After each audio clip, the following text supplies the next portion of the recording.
Bonjour à tous. Good morning, everyone. Il peut apparaître un peu paradoxal, ironique, que ce soit le CEO de la plus ancienne compagnie d'assurance indépendante en France qui modère un panel sur les enjeux technologiques. La Parisienne, 1829, l'assurance bris de glace des voitures à cheval. On est loin de la transformation digitale. Pour autant, je pense que c'est assez révélateur des enjeux de notre industrie. À la fois une industrie, comme l'a rappelé Bernard, ancrée dans l'histoire du pays, dans ses défis, dans son économie, et en même temps une industrie qui vit avec intensité cette mutation technologique que nous sommes tous en train de vivre en France. La Parisienne, comme je le disais, est finalement un bon exemple. 1829, près de 200 ans d'assurance, et en même temps un repositionnement stratégique énorme l'année dernière, un nouveau framework technologique complètement renouvelé et une croissance sans précédent cette année. Donc je suis très heureux d'avoir l'occasion d'animer ce panel avec vous quatre et bientôt vous cinq, puisque Laurent Soli va nous rejoindre très vite. On va vivre tous ici pendant la journée cette mutation technologique avec les engins les plus modernes qui existent, c'est-à-dire votre smartphone. Vous avez peut-être eu l'occasion, j'espère, en arrivant, de prendre l'application SpotMe. Sinon, il est encore temps de le faire. Et en ayant cette application sur votre smartphone, de prendre le Wi-Fi, le password tel qu'il est indiqué sur l'écran. Et puis, après, vous allez arriver sur un menu déroulant qui va vous permettre de participer de façon interactive à ce panel, mais aussi aux autres panels que vous aurez dans la journée, puisque vous aurez la possibilité à la fois de poser des questions et de participer à des votes. Alors, concernant les questions, c'est très simple. Vous voyez, sur le côté gauche, vous appuyez sur l'onglet « Questions » qui vous permet de poser votre question. Vous pouvez la rendre anonyme si vous pensez qu'elle est trop agressive, ou bien assumer pleinement la question que vous aurez à poser, et puis vous l'envoyez, c'est aussi simple que ça. Et puis nous aurons un certain nombre de votes, j'espère qu'on en aura le temps, et de la même façon, en appuyant sur vote, après vous répondrez à la question qui vous semble, à la réponse qui vous semble la plus adaptée à la question qui sera posée. Voilà donc un enjeu technologique pour nous tous aujourd'hui, mais je vous propose qu'on commence tout de suite et qu'on rentre dans le vif de nos questions que je vais reprendre avec moi. Pascal, on va peut-être commencer tout de suite à rentrer dans le vif du débat et finalement en se disant l'enjeu technologique dans l'assurance, de quoi parle-t-on ? Est-ce que le digital est finalement simplement le point commun d'un certain nombre de transformations que vit l'assurance, ou bien est-on face à une vraie rupture, une vraie transformation ? Oui, évolution ou rupture. En t'écoutant, je me disais, au fond, le monde de l'assurance a une telle habitude depuis des décennies, il faut dire les choses, de continuité. Je me demande si en soi une évolution n'est pas déjà une rupture.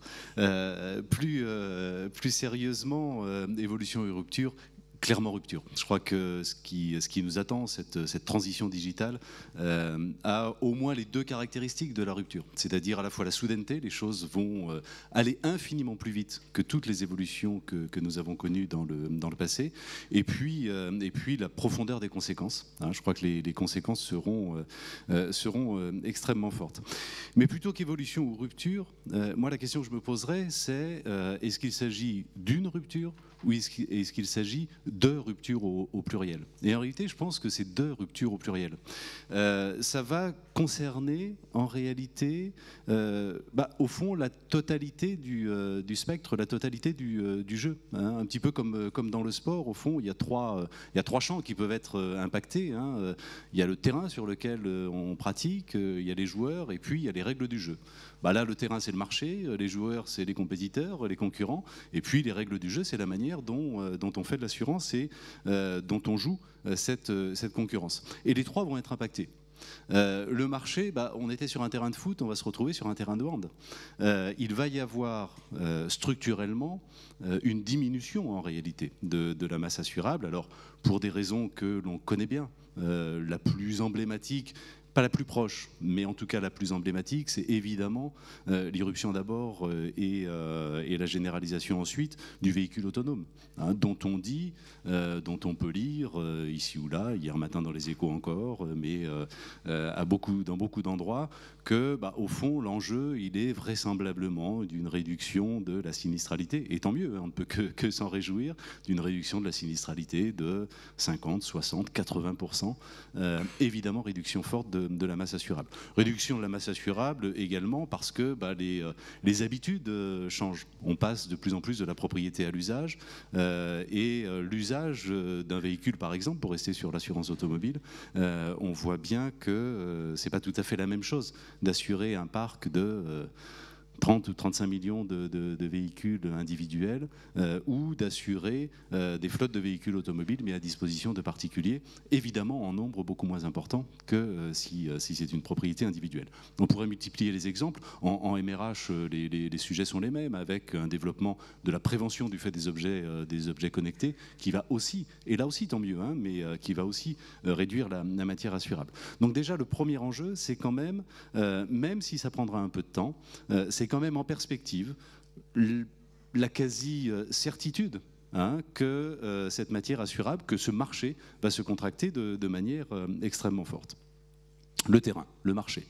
Deuxième champ d'évolution, ce sont les compétiteurs, les concurrents, avec vraisemblablement l'irruption sur ce marché déjà en contraction de nouveaux acteurs, alors que ce soit d'ailleurs des acteurs traditionnels, si on reste dans le champ de l'automobile, évidemment qu'avec la généralisation des véhicules connectés et la possibilité pour les constructeurs qui les auront installés de capter des données extrêmement pertinentes, des données comportementales, des données chaudes sur le comportement du conducteur, évidemment que la tentation sera forte et le réflexe sera là d'utiliser ces données, alors de les utiliser soit directement pour faire de l'assurance, soit en tout cas en partenariat avec des assureurs pour s'en servir pour les couvertures, et des couvertures bien sûr beaucoup plus segmentées, beaucoup plus personnalisées et beaucoup plus pertinentes.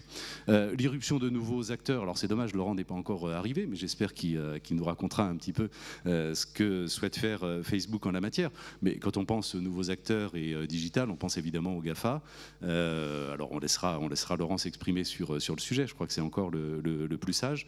Mais bien sûr, il y a un risque que tout le monde a en tête et a bien identifié. Les nouveaux acteurs, ça peut être aussi une start-up qui est en train de se développer dans son garage en ce moment et qui pourrait disrupter. Quand on voit par exemple le développement d'Oscar aux États-Unis, alors on est en santé, mais on est quand même en assurance.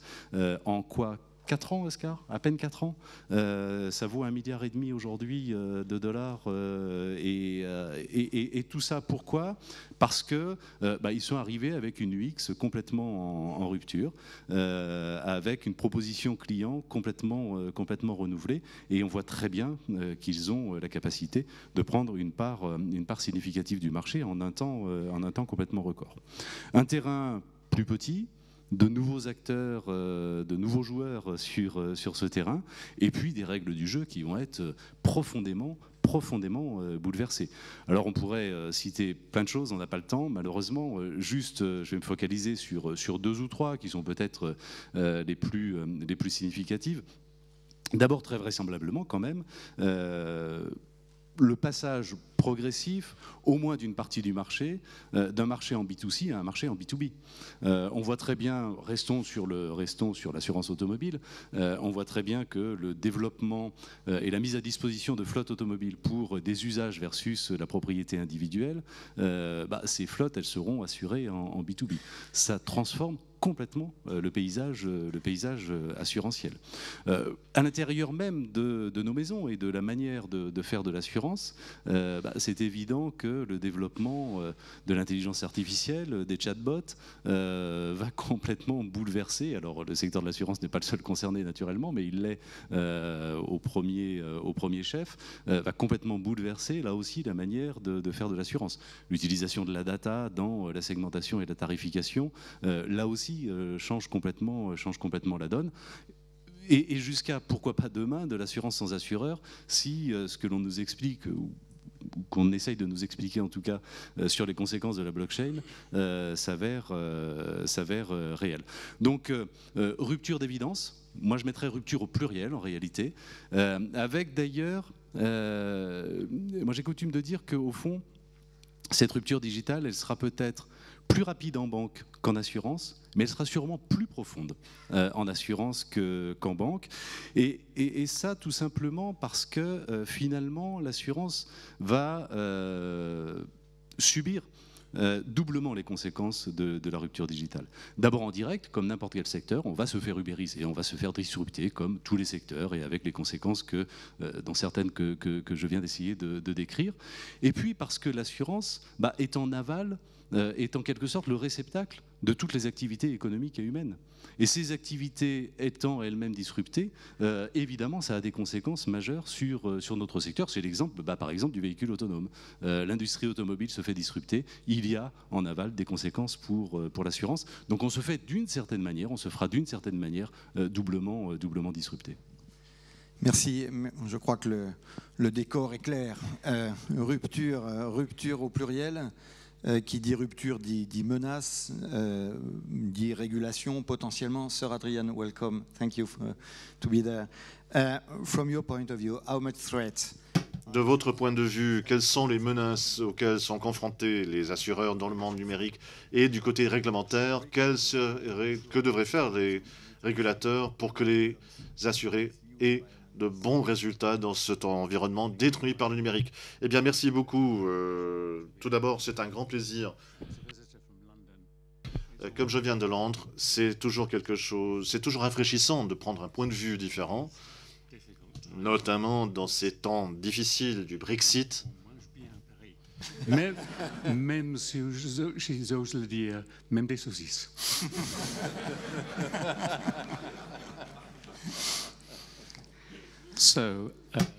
Bon, où commencer? Je crois que l'endroit où il faut vraiment commencer, c'est le progrès extraordinaire que nous voyons dans la communication, dans les communications des numériques. Pensez aux anciens ordinateurs. Dans 1965, MIT avait un ordinateur de la taille de ce bâtiment. Quelle était la taille de ce bâtiment en 1965? Et aujourd'hui se trouve sur un smartphone. Que sera un smartphone dans 20 ans? Ce sera en fait sur une cellule. Le taux de progression est extraordinaire. Cela peut vous paraître de la science-fiction, mais si vous connaissez la loi de Moore, et si vous avez vu le pas du changement depuis 10 ans, qui dit que ce ne sera pas possible dans une décennie? Donc nous sommes à la veille d'une véritable transformation. Face à ce décor, je crois que ça vaut la peine de penser à 3 observations. Premièrement, les big data. Le monde baigne dans les données. On ne regarde pas les données en gigabits, mais en gigaoctets, mais en téraoctets. Et la capacité de traiter ces données n'a jamais été aussi rapide. Et les applications pour notre secteur, tout comme le secteur bancaire, sont gigantesques. Nous sommes habitués à utiliser des proxys artificiels pour évaluer des risques. On regarde l'âge d'un individu pour voir s'il y aurait en fait un accident moto ou automobile. Et en fait, à l'avenir, on ne va pas regarder leur âge, mais leur habitude de consommation, tout leur historique de salariés. On va même peut-être regarder leur page Facebook.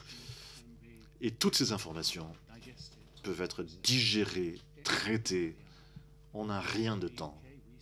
Au Royaume-Uni, on dit que sur la plupart de nos assurés, on a au moins 500 données d'informations accessibles pratiquement sur le quotidien.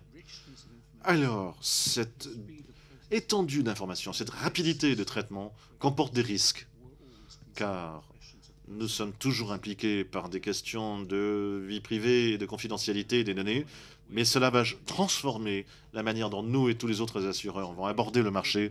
Cela va également ouvrir des opportunités, des occasions pour les nouveaux. Donc d'abord, Big Data. Deuxièmement, l'approche à la distribution que cela implique. Les assureurs sont des fabricants. Nous sommes des fabricants depuis des siècles. On a tendance à ne pas avoir des clients, ce sont les intermédiaires qui ont des clients. Mais là, aujourd'hui, cela change. Et les gens préfèrent, les millénials, la génération X, préfèrent interagir de manière numérique avec leurs prestataires, leurs fournisseurs, les banquiers, les assureurs. Vous avez vu ce qui est arrivé aux agents de voyage. Vous avez vu comment on commence à faire de l'activité. Les intermédiaires auront un rôle qui restera important dans ce monde. Il y a des gens qui préfèrent parler aux intermédiaires. Mais de plus en plus, au fur et à mesure que nous avançons, c'est le numérique qui va emporter. Et nous, en tant qu'assureurs, nous devons réagir aux évolutions dans ce monde. Et je pense que finalement, ça vaut la peine de dire dans ce contexte, de parler des modèles, des business models de l'assurance. On a tendance à penser, nous, grands assureurs, que nous sommes des armées bien équipées. Nous avançons sur un front large, nous avons des troupes, nous sommes bien achalandés. Les startups sont des commandos, des guérillas, des petites entités, grand accès au financement, ils réagissent très très vite. Et ils sont là pour piquer notre gamelle. Et donc, le menace de la concurrence est gigantesque. Et l'assurance doit s'adapter. La leçon que nous avons tirée de ça et de d'autres, c'est qu'à moins de nous déranger, nous allons être dérangés. Donc pour nous, chez Aviva, c'est l'idée d'essayer de créer un business numérique en même temps que nos activités traditionnelles.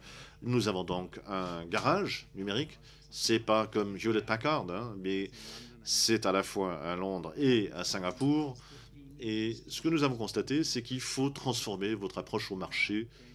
Et nous allons devoir avoir une génération de clients, pas des clients des intermédiaires, ce sont nos clients, car nous aurons, si nous n'avons pas une connexion numérique, eh ben, quand on passe au numérique, le langage change, la conception des produits, la nature même de la communication, votre manière de vous présenter au marché.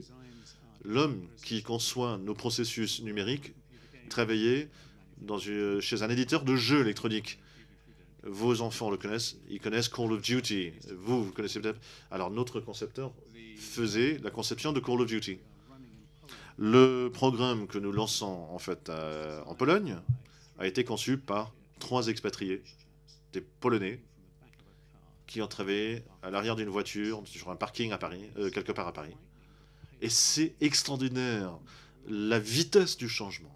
Et nous devons tous y adapter. Et si nous ne le faisons pas, nous allons être dérangés, bouleversés. Face à ce décor, qu'est-ce que nous attendons de nos régulateurs? Alors, surtout, nous demandons 2 choses.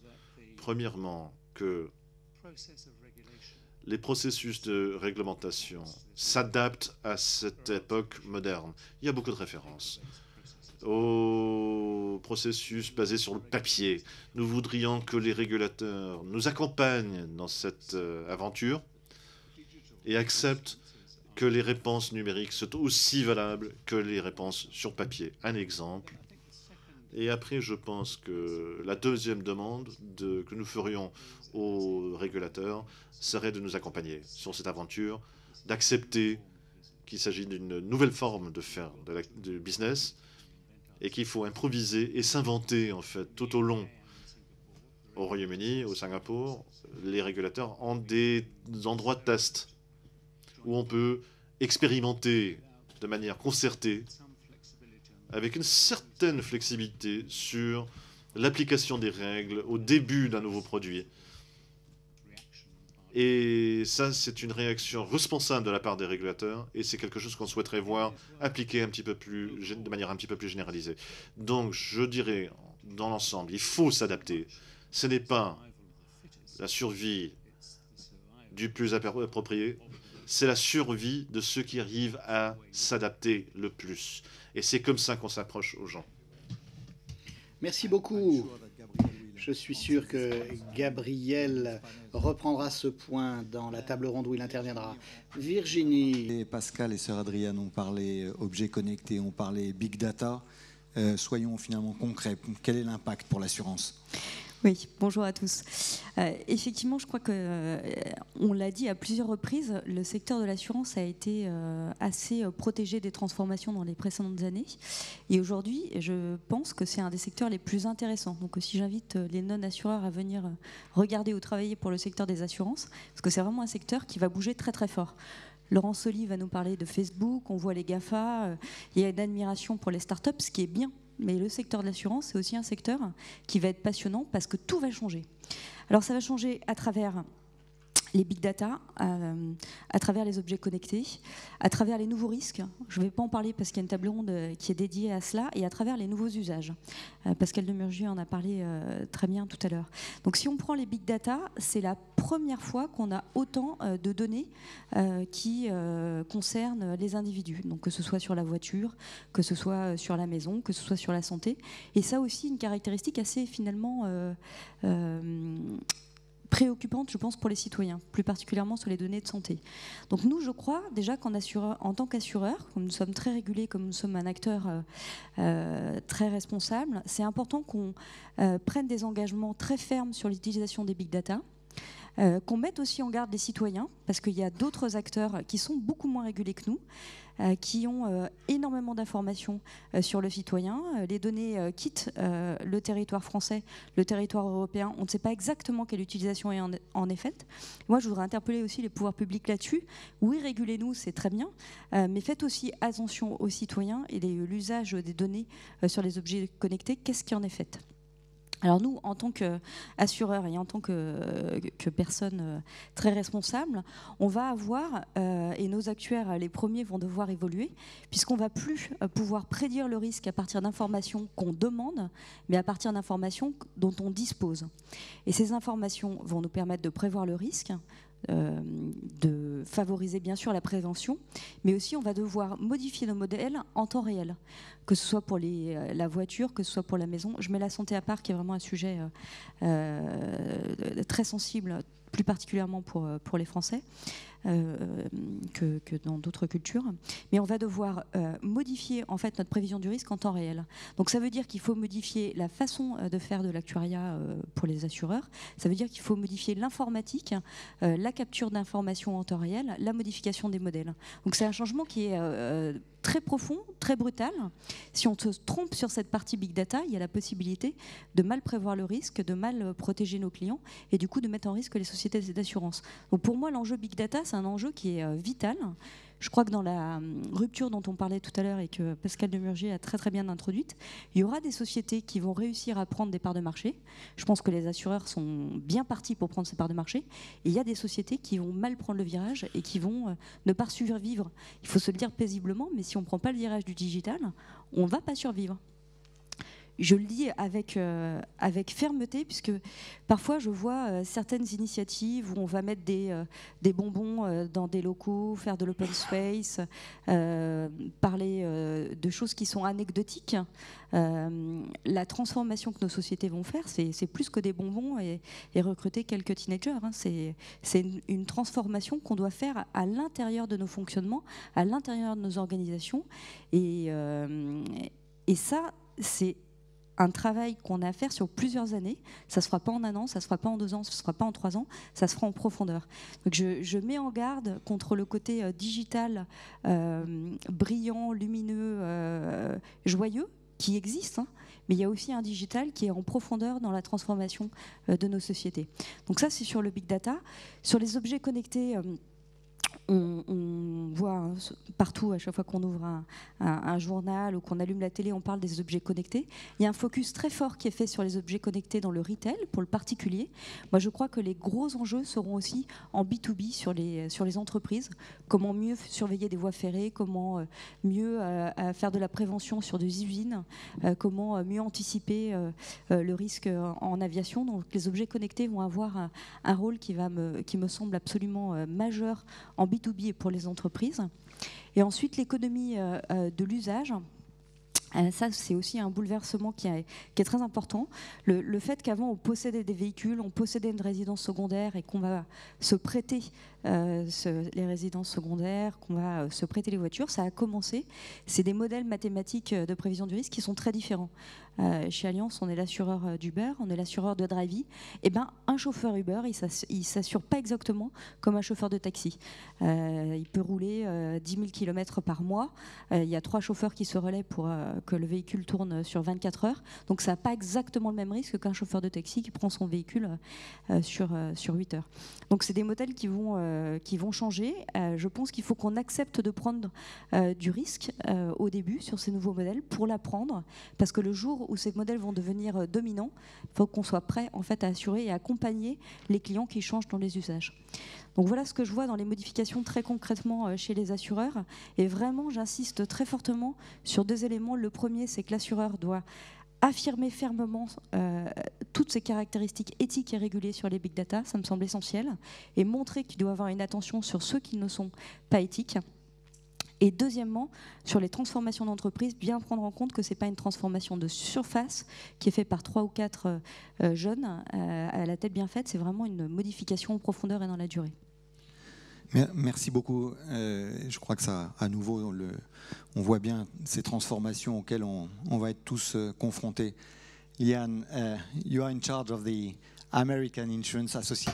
Vous êtes en charge de l'Association américaine des assureurs et votre perspective américaine sera très intéressante. Comment est-ce que le marché américain se confronte à ce nouvel environnement? Quelles sont les grandes différences, les grands différenciateurs entre le marché américain et ce que vous percevez du marché européen? Tout d'abord, je voudrais remercier les organisateurs de m'avoir invité ici. Donc, l'AIA est une plateforme américaine. Je vais parler en anglais, évidemment. Donc, en ce qui concerne ce que j'ai entendu sur la digitalisation, le big data, les véhicules autonomes, les objets connectés, il n'y a pas de différence entre ceux dont vous parlez ici et ceux que connaît le marché américain. J'étais à une conférence la semaine dernière avec un certain nombre de fabricants automobiles, d'assureurs, donc des acteurs de l'économie de partage, Uber et d'autres. Et donc les évolutions sont en marche, tout le monde le sait, qui représentent des opportunités, bien entendu, pour des assureurs à s'engager dans ces nouvelles activités. C'est un défi, bien entendu. En tout cas, c'est ce dont les dirigeants d'entreprises américaines, de compagnies américaines discutent, la façon de répondre à ces défis, de moderniser leurs produits, leurs offres. Les commentaires faits sur le système réglementaire résonnent avec les préoccupations que nous avons, notamment ce qu'a dit Sœur Adrienne, que les régulateurs suivent le mouvement. Aux États-Unis, les assureurs sont régulés au niveau des États, donc il y a autant de modèles qu'il y a d'États.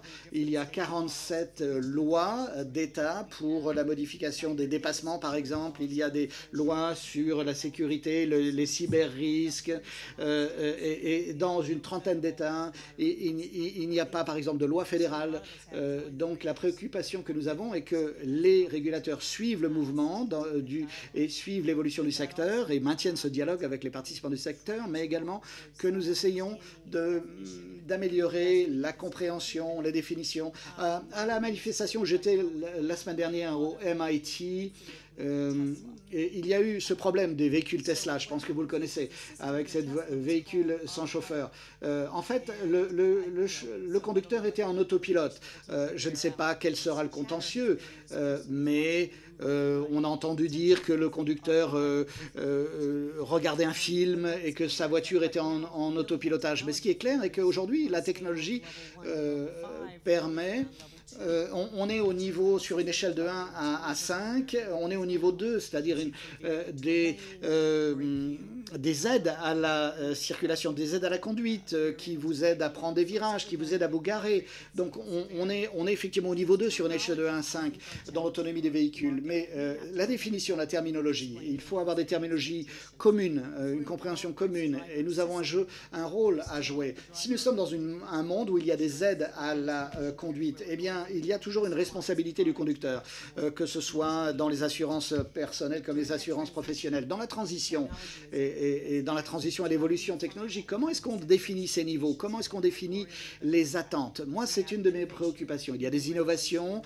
qui se croisent avec la régulation et une friction, une tension naturelle, bien entendu.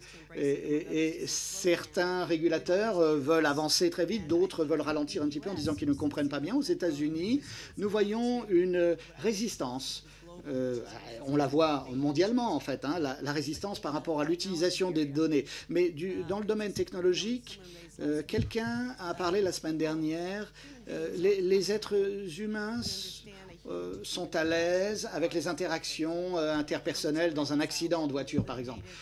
Il y a des questions de contentieux, il y a des questions de dommages, il y a la souffrance, mais tout ça, ce sont des dynamiques humaines qu'on comprend. Mais les machines, les robots, dans des situations d'accident, ça, éthiquement, continue de poser des problèmes. Est-ce que c'est un défi pour les régulateurs, puisqu'ils peuvent ne pas souhaiter aller dans cette direction, pas à l'aise. Encore une fois, la terminologie, la définition des notions sera importante.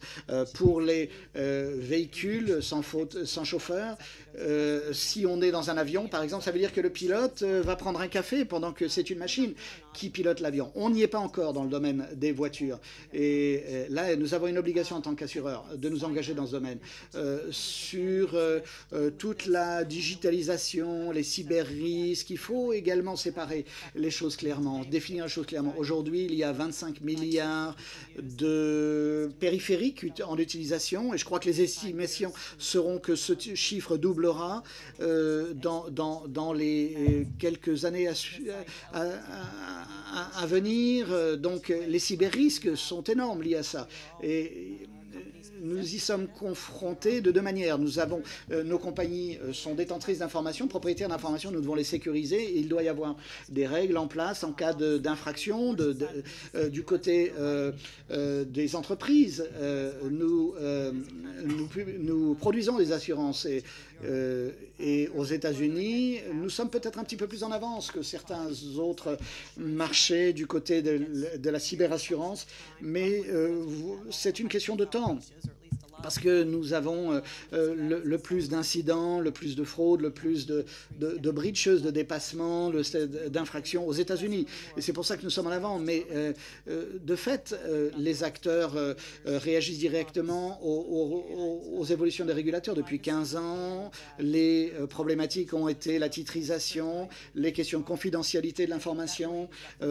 Et il y a depuis une quinzaine d'années, donc les régulateurs se sont focalisés sur ces domaines et notamment les obligations tiers, les obligations des tiers. Encore une fois, nous avons 50 États aux États-Unis, 50 contextes différents. La Californie est en pointe. Parfois on aime les changements, parfois non. En 2002, la Californie a introduit la première loi en matière de notification des dépassements ou des infractions. Encore une fois, les lois sont toutes différentes dans les différents États.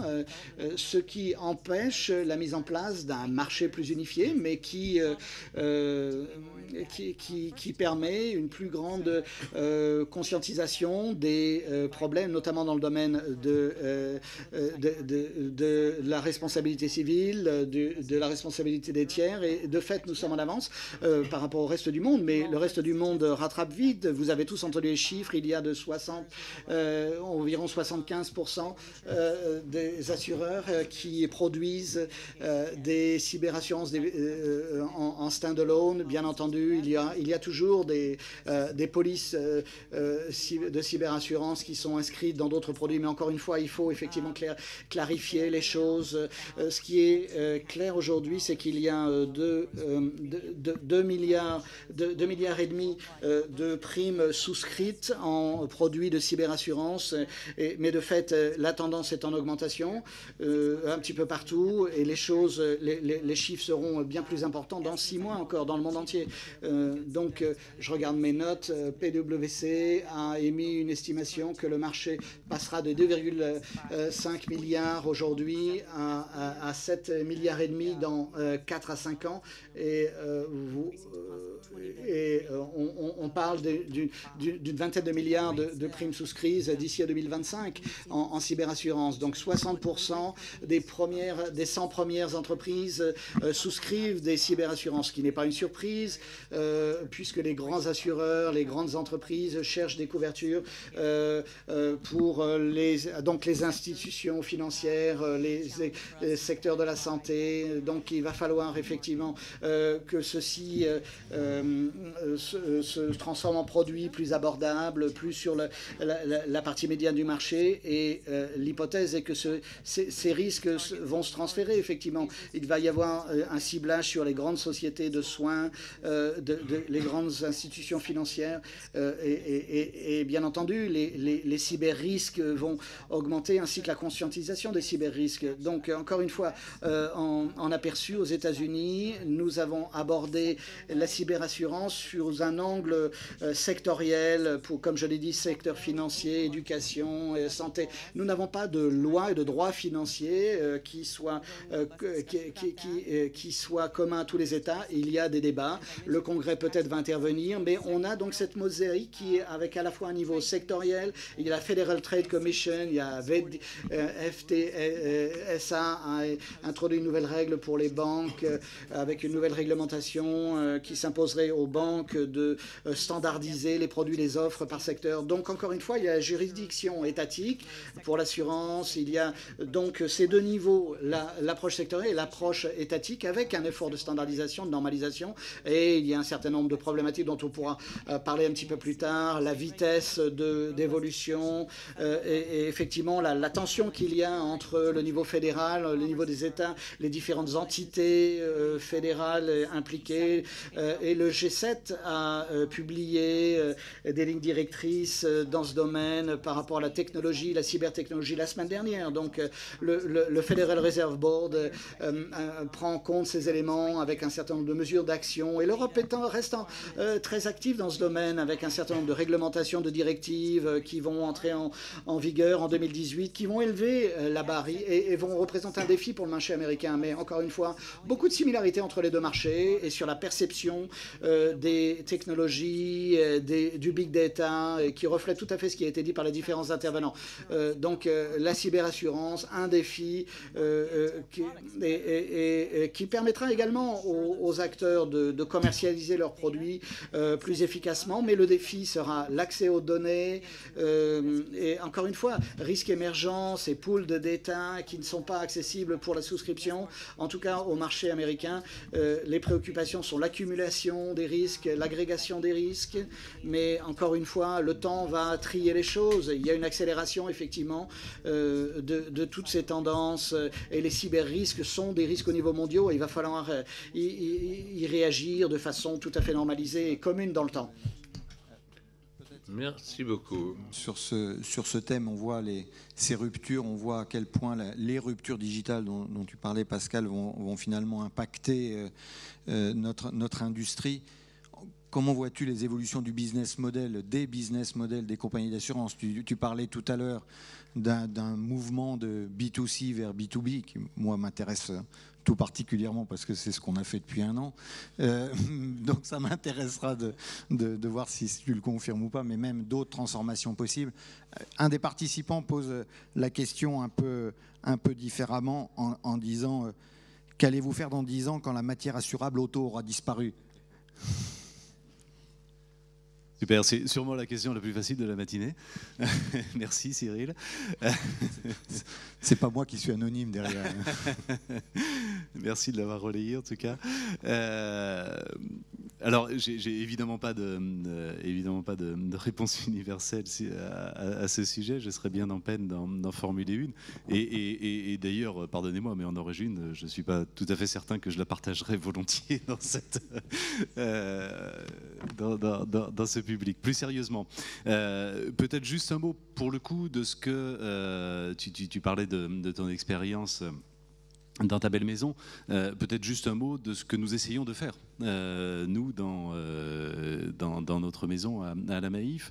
Depuis quelques années, on a, je crois, une conscience relativement aiguë, partagée, et partagée le plus possible. Moi, j'ai bien aimé ce que tu disais sur le sujet, c'est pas de recruter 3 teenagers, un CDO et de se dire youpi, j'ai tout compris au digital.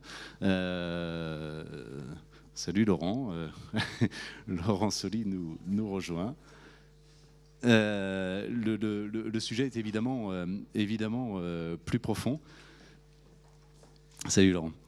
Le sujet est évidemment plus profond, ça concerne en effet tous les process, ça concerne la culture de l'entreprise aussi, il faut que tout le monde s'aligne, comprenne et une juste appréhension des enjeux et une juste compréhension des réponses aussi que l'entreprise souhaite articuler. Alors en 2 mots, qu'est-ce que l'on a fait? Alors précisément en 2 mots d'ailleurs, parce que au fond le plan stratégique que l'on a élaboré pour faire face à cette transition digitale, on peut le résumer en 2 mots, pivot et singularité. Alors c'est un peu ésotérique comme ça, mais en même temps on est à la Maïf. Pivot et singularité, ça veut dire quoi? Alors pivot, c'est clair, évidemment dans cet environnement digital, il faut que l'entreprise pivote. Quand on a décrit un certain nombre de ruptures, quand on prend conscience que même à un horizon un tout petit peu lointain, c'est peut-être la moitié du chiffre d'affaires qui est en jeu, ou plus, simplement par perte de la matière assurable, toutes choses égales par ailleurs, avec les mêmes parts de marché, on se dit qu'effectivement il faut faire pivoter l'entreprise. Et il faut la faire pivoter doublement. Il faut la faire pivoter évidemment sur son cœur de métier et avoir. On ne fera plus, on l'a dit, de l'assurance de la même manière qu'on l'a faite jusqu'à présent. Il y a bien sûr le sujet de la data qui est considérable, d'une certaine manière. C'est assez drôle de voir ça d'ailleurs. La donnée, en réalité, nous a protégés pendant des décennies. C'était un rempart extraordinaire. Comme on sélectionnait, on tarifait le risque à partir tout simplement d'une expérience statistique en réalité, sur la base d'informations très peu nombreuses, mais dont on disposait sur un portefeuille important, sur quelques centaines de milliers ou quelques millions de risques. C'est précisément ce traitement statistique qui nous permettait d'avoir une prévision, une prédictibilité à peu près suffisante pour pouvoir tarifer le risque. Et ça nous protégeait, parce que ne pouvaient faire de l'assurance que ceux qui faisaient déjà de l'assurance. Donc c'était merveilleux, on était à l'abri de notre rempart. Malheureusement, c'était une ligne Maginot, et aujourd'hui, le big data, c'est au contraire le cheval de Troie. C'est-à-dire que la capacité...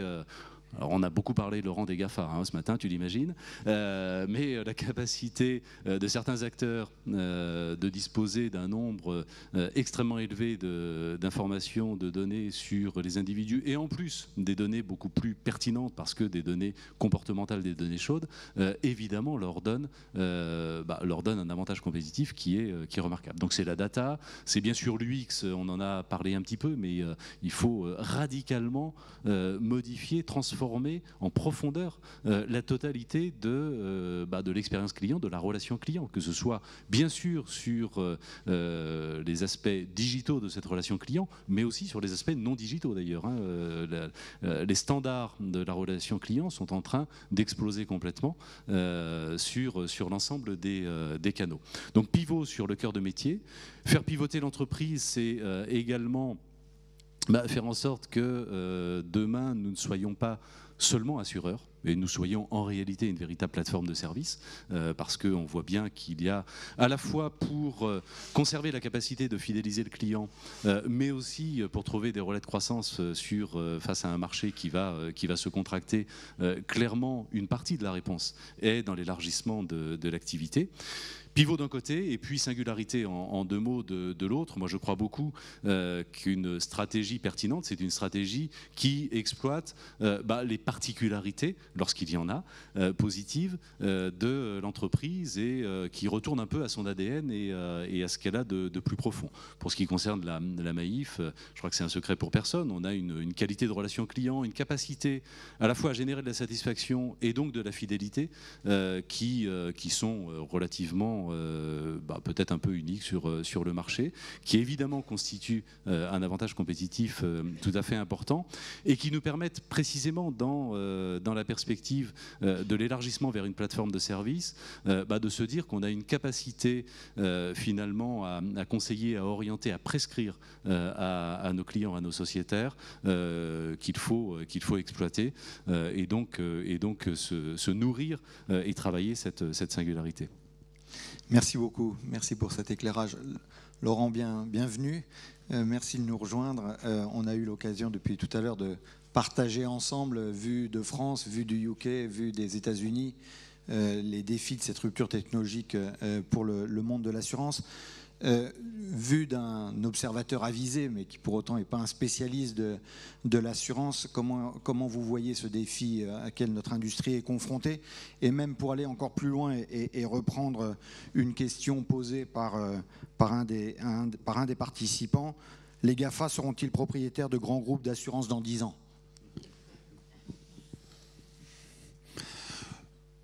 Je préfère la première question. Non, je crois que franchement, c'est pas le sujet. Pour répondre à votre question, en réalité, je parle de votre secteur vu de notre entreprise et bien sûr avec un angle qui est particulier et qui est bien sûr très modeste. Il y a deux choses qui nous frappent. D'abord, le basculement du secteur de l'assurance dans les services financiers, mais parlons de l'assurance, il a commencé et il s'accélère. Ça, c'est indéniable, quel que soit le pays que vous regardez. Il y a aujourd'hui, je crois, 70% des Américains qui utilisent un service digital de l'assurance. 79% des Européens disent vouloir un canal digital dans leur relation avec leurs assurances. Et il y a un chiffre, je suis en retard, mais je suis venu avec des chiffres, 1 milliard de personnes qui utilisent aujourd'hui, 1 milliard de personnes qui utilisent des services d'assurance mobile. Donc le sujet du basculement du moment, non, ça c'est derrière. C'est-à-dire que votre secteur est digital et mobile. Et ça c'est acquis. Et vous devenez en réalité des entreprises technologiques et digitales. Vous voyez, c'est un grand patron américain. J'ai oublié exactement qui c'était, un des très grands, donc je ne veux pas faire d'erreur, qui disait vous vous couchez, vous êtes une entreprise industrielle, vous vous réveillez, vous êtes une entreprise digitale. C'est tellement vrai. Donc la première idée, c'est que ce basculement est à l'œuvre aujourd'hui. En 2018, c'est dans moins d'1 an et demi, il y aura 4 milliards d'humains connectés. 4 milliards d'humains connectés. Et nul besoin, parce qu'on le vit tous les jours dans notre vie presque familiale, personnelle, de vous dire que vous êtes connecté, vous serez connecté sur des appareils mobiles. Il y a d'ores et déjà plus de téléphones portables dans le monde que d'habitants de la planète. Et on sait que la croissance du nombre de téléphones portables va s'accélérer et que plus de 40%, peut-être 50% dans 2 ans des connexions mobiles seront des connexions 4G. Donc ça c'est l'état des lieux. Et sa caractéristique, c'est naturellement l'accélération. Et là, vous avez certainement cité des chiffres, vous les connaissez, mais il faut vraiment prendre en compte cette accélération en ayant, je pense, une idée, parce qu'elle est vraie pour votre secteur, pour tous les secteurs économiques avec lesquels Facebook travaille, c'est que l'acteur le plus rapide, c'est votre client. Il impose un nouveau standard de consommation, de service, de relation clientèle. Parce que ce qui lui a été proposé par Facebook pour sa communication sociale et familiale, par Uber pour commander une voiture, par Airbnb, par Amazon et tant d'autres, et des entreprises traditionnelles désormais, il veut ce standard mobile, digital pour tous les services. Et il y a des grands secteurs qui sont en train de bouger, vous l'êtes, d'autres étaient un peu en retard, je pense à l'énergie, qui est en train de connaître cette mutation profonde. Et ceux qui vont gagner, c'est ceux qui auront fait ça. La deuxième idée est assez simple, c'est une opportunité exceptionnelle pour vous. Et non pas du tout un risque. C'est une opportunité parce qu'il y a certainement plusieurs éléments qui vont structurer demain le métier de l'assurance. Alors ce n'est pas moi, ici devant vous, qui vais vous expliquer votre métier. Mais là, quelques idées et quelques éléments qui vont changer votre métier. Le mobile. Je vous donne des chiffres. 50% de la population mondiale aura un mobile, certainement un smartphone. Il y a eu 1 milliard d'iPhone vendus depuis qu'il a été présenté. C'était 120 millions à la fin de l'année 2007. Il n'y a pas d'exemple dans la révolution industrielle, dans l'histoire de l'humanité, d'une révolution technologique si rapide avec une adoption si vite par la masse. Il n'y en a pas. Et les chiffres sur l'adoption du mobile sont tellement forts que le digital est mobile. Et si vous avez hésité entre un service fixe et mobile, n'hésitez pas un instant, investissez tout sur le mobile. Le deuxième élément qui est une opportunité considérable, surtout pour l'assurance, dont on sait tous, même quand on n'est pas un spécialiste, que votre métier est la gestion du risque, l'analyse de l'information et, comme le disait Pascal, de la data. La data va exploser en volume dans les années qui viennent. Il est estimé par des études qui ne sont pas du tout celles de Facebook, si je retrouve la source, je crois que c'est Business Insider, a publié une étude il y a quelques temps qui disait qu'entre 2016 et 2020, la data, l'information produite par chacun d'entre nous, l'humanité, va doubler en 4 ans. C'est-à-dire qu'on va produire dans les 4 ans qui viennent plus d'informations qu'on en a produites depuis la grotte de Lascaux. Et une autre étude américaine, le MIT, dit à la fois c'est une opportunité, mais c'est une opportunité sous-utilisée par les entreprises. Un peu moins d'1% de la data produite est analysée, exploitée. Et sur cette data, il n'y a pas de problème de privacy, c'est de l'information. Deuxième élément absolument fondamental, je pense, pour vous, et tous les secteurs économiques, mais spécifiquement l'assurance, c'est l'exploitation de cette information. Pourquoi ? Parce que votre client, comme dans d'autres secteurs que nous, on voit absolument de façon presque limpide, veut, troisième à mon avis, évolution très forte, il veut de la personnalisation. Le changement exceptionnel, quand on parle du mobile, c'est, vous le savez, mais il faut ne jamais oublier ça, c'est un outil personnel, intime. C'est-à-dire qu'il réunit à la fois la masse, mais la personnalisation à grande ampleur. Vous ne prêtez pas votre appareil mobile. Personne ici dans cette salle me prêterait son appareil mobile. Il y a dans votre mobile les informations les plus importantes de votre vie. Et toutes les études montrent là aussi que vous voulez, en tant que consommateur, des produits personnalisés. Vous acceptez bien sûr que les marques vous parlent dans votre appareil mobile, sur Facebook, à condition qu'elles s'adressent à vous. Et au fond, puisqu'il y a tant d'informations, quelque part le consommateur vous dit mais au moins connaissez-moi. Construisez un produit pour moi. Informez-moi de ce produit pour moi et créez une relation clientèle pour moi. Et c'est là où c'est une opportunité exceptionnelle. Et vous le savez, des grands groupes d'assurance dans le monde, en Europe notamment, construisent, réfléchissent à des produits de plus en plus personnalisés par segments qui répondent à votre consommation, à vos risques, à la façon dont vous vivez, dont vous conduisez, au domicile que vous avez, etc., etc. La personnalisation est une clé dans tous les secteurs économiques pour l'assurance et bien sûr certainement un élément d'opportunité. Dernière idée sur l'opportunité, le nouvel horizon de la transformation digitale qui est à l'œuvre, ce sont les grandes messageries. Il y en a quelques-unes dans le monde. Sur les 10 applications que les habitants aujourd'hui de la planète téléchargent, 6 sont des messageries. Et au sein du groupe Facebook, nous en avons 2 qui font plus d'1 milliard d'utilisateurs actifs par mois, Messenger et WhatsApp. Sur les 4 milliards d'humains connectés fin 2018, 3,6 milliards, 90%, utilisent des messageries. Et si vous regardez ce qui se passe en Asie, notamment avec la plateforme WeChat, vous voyez très bien que ce ne sont pas des messageries pour envoyer uniquement des messages. Ce sont des plateformes. Voilà le changement. Des plateformes de services qui, Messenger, pour celles que je connais bien, s'est ouvert au premier trimestre de cette année aux entreprises. Et nous voulons retrouver cela. Il vous faudra intégrer vos services sur ces grandes plateformes. Parce que quelques-unes auront plusieurs centaines de millions. Certaines ont déjà plus d'1 milliard d'utilisateurs.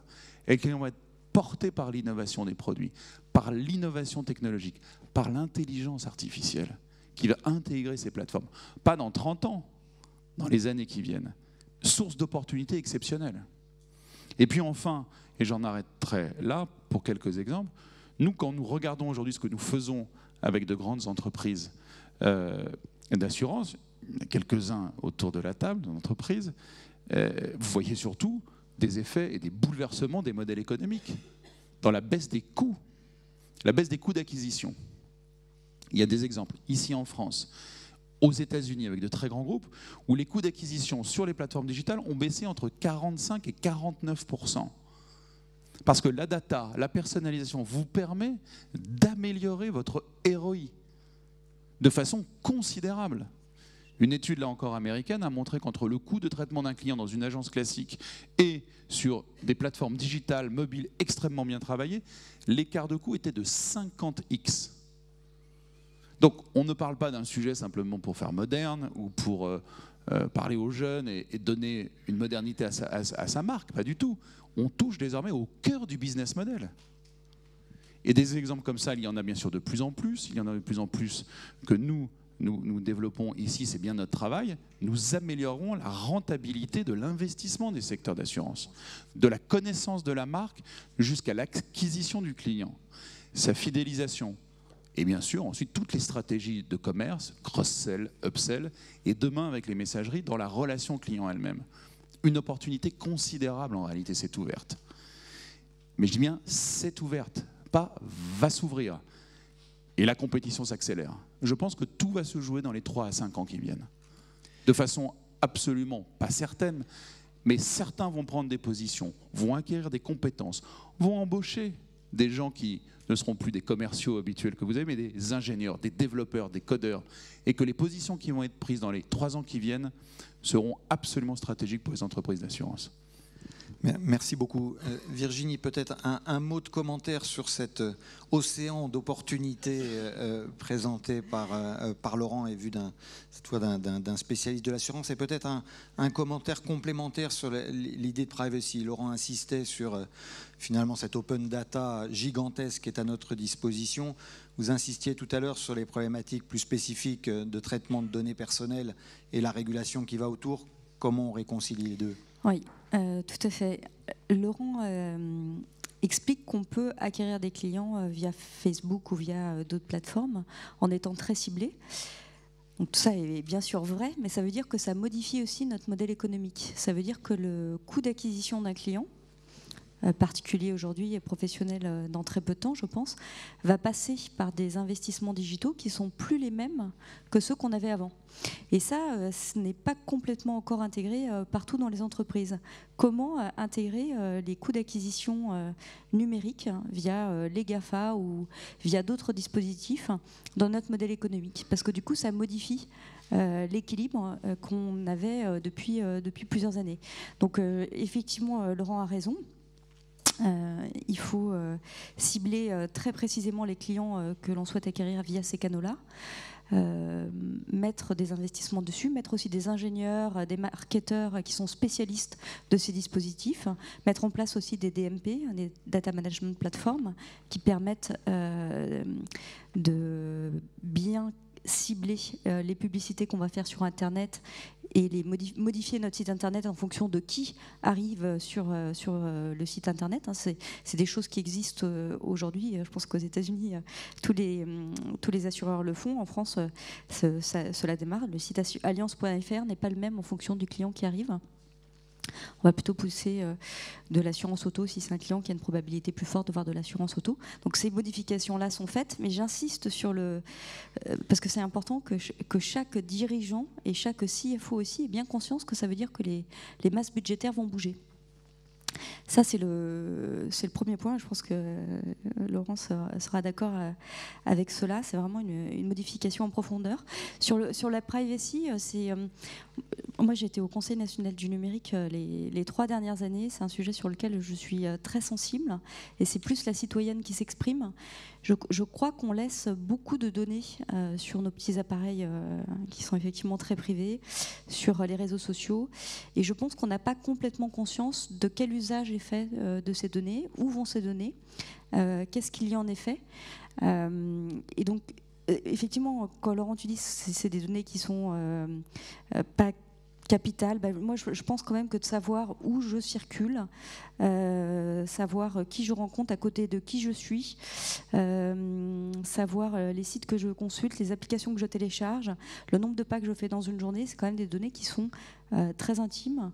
Et effectivement, j'aurais pas envie de les partager avec toi, même si je t'aime beaucoup. Mais donc je te prêterai pas mon téléphone, effectivement. Et quand je te dis ça, en même temps, ces données-là, elles sont utilisées, je ne sais pas exactement pourquoi, et le citoyen ne le sait pas. Et je suis attentive là-dessus parce qu'il y a un focus parfois très fort qui est fait sur l'assureur ou sur le banquier, sur l'utilisation qu'on fait de la data, et c'est bien qu'on soit autant régulé. Je voudrais juste que tous les acteurs soient régulés de la même façon, d'une part, et deuxièmement, je voudrais que le citoyen ait bien conscience des données qu'il génère, parce que c'est une partie de lui, en fait, et de quel usage il en est fait. Et je ne suis pas sûre que le citoyen ait complètement conscience de ça. Donc nous, en tant qu'assureurs, je pense qu'il faut utiliser ces données-là et le faire aussi bien qu'on a l'habitude de faire notre métier, et de dire aux citoyens que nous utilisons ces données avec beaucoup d'attention. Aujourd'hui, on n'a jamais entendu dans la presse d'un assureur qui avait mal agi avec des données, alors qu'on a vu quand même beaucoup d'exemples dans d'autres secteurs. Et pour les pouvoirs publics, d'avoir une attention pas uniquement sur le secteur financier et le secteur assurance, mais sur l'ensemble des acteurs, parce que je crois qu'il y a un enjeu, et plus particulièrement dans les temps que l'on vit actuellement, de société autour de la donnée. Merci beaucoup. Sir Adrien, back to technology. Sir Adrien, pour revenir à la technologie, vous avez expliqué ce qui a été fait par Aviva en Europe, en Asie, pour transformer et lancer de nouvelles initiatives. Mais plus généralement, comment est-ce que vous voyez la collaboration avec les startups? Comment est-ce que cela aide la transformation de notre industrie? Je crois qu'il y a une expression en anglais. Je ne sais pas si cela se traduit bien en français. Si on ne peut pas les battre, on les rejoint. Et il y a quelques spécificités des startups et du nouveau paysage digital, numérique, que nous devons étudier et copier. Cela revient à ce que disait Laurent sur la personnalisation.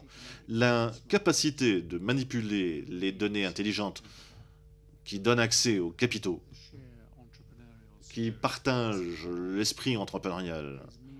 Cela veut dire que les startups peuvent identifier des créneaux rentables dans le marché très rapidement. Ils peuvent très rapidement développer des business models qui vont capturer une grande part de marché et leur rapporter des assureurs. Et nous avons vu beaucoup d'exemples de ceci. Et quand on aborde les business models, nous avons des nouveaux pair à pair, des assureurs. Lemonade, par exemple, Friendsurance. Ce sont des toutes petites entreprises. Mais les techniques qu'elles représentent vont grandir et vont s'entériner dans le marché. Et les grands assureurs doivent évoluer. Nous devons arrêter d'être les grandes armées. Nous devons être les guerrilleros, les commandos. Et c'est ça, la chose la plus difficile pour une grande entreprise, de se transformer d'une usine qui traite le papier, qui fabrique pour les clients en un traitement numérique, des solutions personnalisées pour les clients. Aviva s'est lancé sur cette aventure car nous essayons de tarifier les produits individualisés, non pas par catégorie, mais par foyer. C'est un immense challenge pour un grand assureur. Mais la vision que les assureurs doivent avoir à terme, c'est que dans 5 ans, seront-ils les assureurs ou des entreprises technologiques qui travaillent dans l'espace assurantiel? Nous pensons que ce sera plutôt le second cas. C'est une transformation gigantesque pour un grand assureur. Nous ne le réaliserons que si nous travaillons de manière très étroite avec les startups. Mais c'est la tendance pour l'ensemble du marché, je pense. Yann, je vois que vous voulez réagir. Oui, je vais tout de suite réagir face à ce commentaire parce que je représente beaucoup de grandes entreprises aux États-Unis qui ont une échelle globale et c'est leur ambition. Ils ne veulent pas être laissés pour compte. Et on a parlé de la réglementation et moi, je veux pas faire madame négative, mais ici, il y a une réalité. Il faut absolument faire un effort tout à fait conscient avec l'innovation du côté avec les régulateurs aussi. Quand on pense à cela, on voit que les gens ici qui nous voient qu'on a de plus en plus d'informations qui va soulever la souscription. Les conséquences, la mutualisation des risques vont vraiment changer. Vous faites la souscription pour un individu, cela est formidable.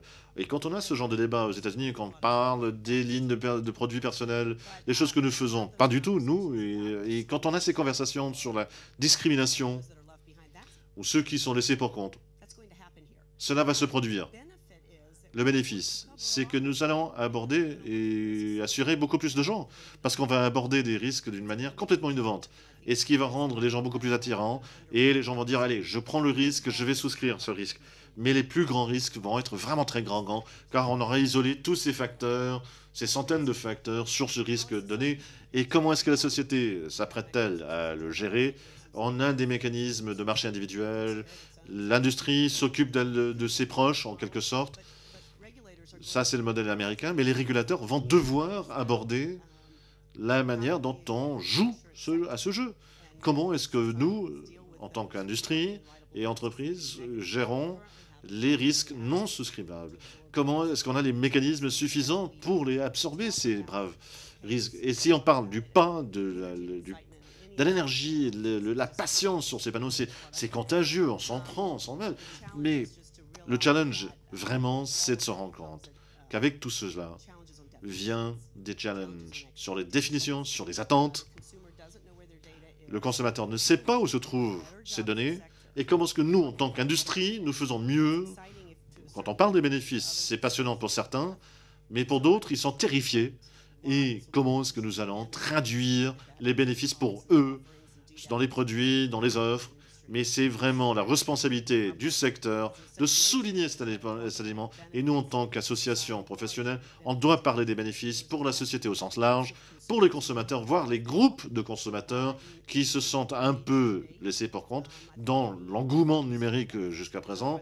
Et il nous faut nous pencher sur les bénéfices, sinon nos régulateurs s'en rendent vraiment entre le marteau et l'enclume des avocats de consommateurs qui font la plaidoirie d'eux aux États-Unis, qui vont dire il faut fermer l'utilisation de ces données. On va tout accumuler et ensuite, on n'aura pas les moyens de les utiliser si nous ne fournissons pas quelque chose. Il nous faut un environnement régulateur robuste. Je ne suis pas experte sur les nouvelles données, sur les besoins de nouvelles données qui vont bientôt être publiées, mais ça va être un peu général et cela va limiter l'utilisation des données si l'individu n'a pas signer consciemment l'utilisation de cette chose, cela va fermer tout ce qu'on aborde ici, car les régulateurs vont se trouver dans une situation où ils vont être obligés de dire non. Pour tous ceux qui sont hyper enthousiastes, pour tout ce qui est là, il faut quand même dire, il y a une responsabilité pour le secteur de raconter notre histoire. C'est pas uniquement bon pour nous, c'est pas uniquement nous qui devons être prêts, les consommateurs, nos clients doivent être là et ils pourront aussi les bénéfices. Et on pourrait parler aux régulateurs tout en essayant de les tester d'abord, ces nouvelles technologies. Laurent, peut-être un mot de réaction sur ce que présentait Sir Adrian, disant finalement les compagnies d'assurance vont devenir des énormes, grandes plateformes technologiques. Ce qui va vraiment les différencier, c'est leur framework technologique demain, qui vont appliquer dans un secteur qui s'appelle l'assurance. Mais le cœur va devenir la technologie. Un mot de réaction et en même temps, du coup, votre vision sur le secteur de l'assurance et la relation de Facebook avec l'assurance. Oui, moi je crois tout à fait que cette transformation technologique, elle est à l'œuvre dans votre secteur. Et si elle ne l'est pas encore, elle sera extrêmement puissante. et que ça ne se souffre, je crois, d'aucun débat, et ça change aussi la façon dont vous allez construire les compétences de demain. Et on le voit très bien dans d'autres secteurs économiques. Et c'est assez passionnant. Prenez le secteur qui a été touché il y a déjà longtemps par cette transformation digitale, le secteur des médias et de la publicité. C'est en réalité une transformation technologique extrêmement puissante qui vous permet de parler en effet aux bonnes personnes, de construire des DMP, d'avoir des standards, des outils de ciblage totalement différents qui doivent naturellement, comme le disait Virginie, respecter les lois sur la privacy. Donc les secteurs économiques ont vu cette transformation. Vous prenez l'hôtellerie, vous prenez la distribution, le retail, enfin, vous pouvez tous les multiplier. Vous êtes concernés, aucun doute. Et d'ailleurs, ce qui est très intéressant, dans le dialogue qu'il y a entre une entreprise comme Facebook avec les grands groupes d'assurance, il y a des discussions de marketing. Comment communiquer là où les gens sont utilement, en ciblant bien, pour avoir le meilleur rapport investissement et retour sur investissement. Il y a des discussions sur l'acquisition, il y a des discussions sur les messageries dans la relation clientèle, mais il y a aussi beaucoup de discussions technologiques. Que sont les outils ? Dois-je en avoir la propriété ou les exploiter avec vous ? Ou les deux ? Certainement les deux. Comment intégrer mes outils sur vos plateformes ?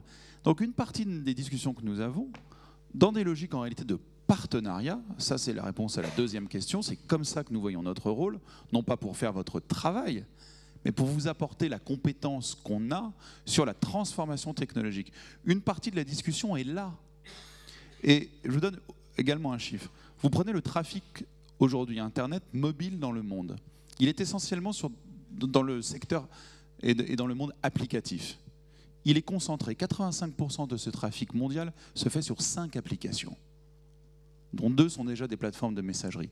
Les discussions que nous aurons demain, et que moi je voudrais avoir en France et en Europe, et qu'on va avoir, par exemple certainement avec Pascal, Virginie et chacun d'entre vous, c'est comment vos services que vous développez, technologiques, vont être demain intégrés sur des plateformes tierces de messagerie qui ne sont pas forcément les vôtres. Ce n'est pas grave. Qu'est-ce qui est important ? C'est votre client. Qu'utilise-t-il ? Où est-il ? Quels sont les outils dont vous avez besoin pour toucher ? Et moi, je pense que la révolution technologique va si rapidement qu'aucune entreprise au monde, fût-elle digitale elle-même dans sa naissance, ne pourra avoir ni toutes les compétences, ni tous les investissements pour être à chaque fois au meilleur niveau, que c'est le temps de grands partenariats. Voilà la réalité. Et sur le secteur technologique, de façon, à mon avis, indiscutable, c'est le temps des partenariats technologiques entre vos entreprises qui disposent d'atouts exceptionnels. Vous avez l'histoire avec vous. Vous avez la puissance de vos marques.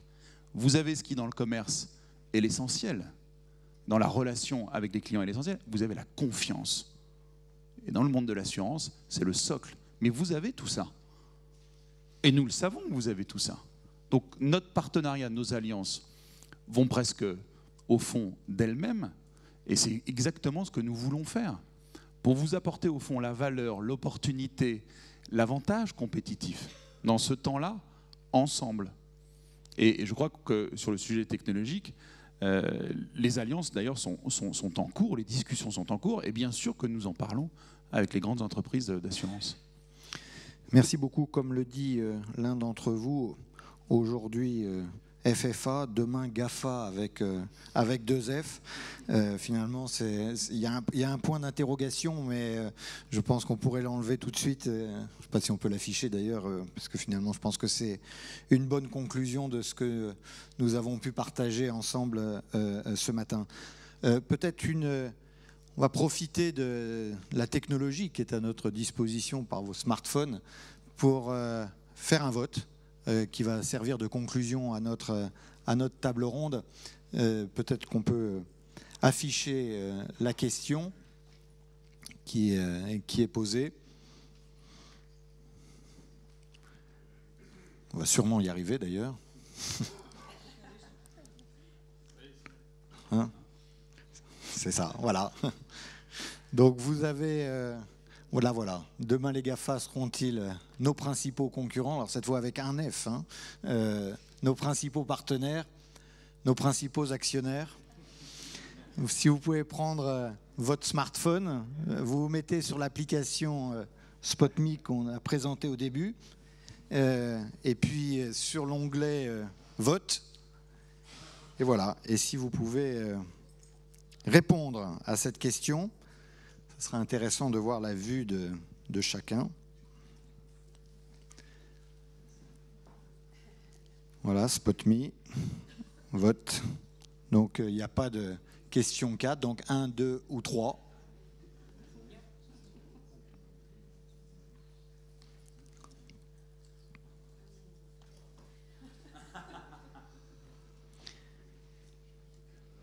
Voilà. 62%, Laurent a été convaincant. Bon, il y en a 40% qui ont quand même un petit doute. Je crois en tout cas que c'est une bonne synthèse de ce que nous avons partagé. J'espère surtout que le débat qu'on a pu avoir ce matin va permettre aux deux autres panels de réagir dessus. Gabriel, j'en suis certain, parce qu'il a été à plusieurs reprises question de régulation. Mais je pense que les différentes approches, les différentes vues européennes, américaines, de l'assurance, de spécialistes de la technologie, ont permis à chacun de nous de nous aider à progresser dans la compréhension des enjeux technologiques auxquels nous sommes tous confrontés. Et comme le disait Laurent, ce n'est pas quelque chose qui va venir, c'est quelque chose qui est notre quotidien à tous. Merci beaucoup à vous tous. Et donc c'est la pause, donc vous êtes invités à prendre un café, vous ressourcer de façon plus matérielle que digitale. Et on reprend, alors important, on reprend à 11h30 pour la deuxième table ronde.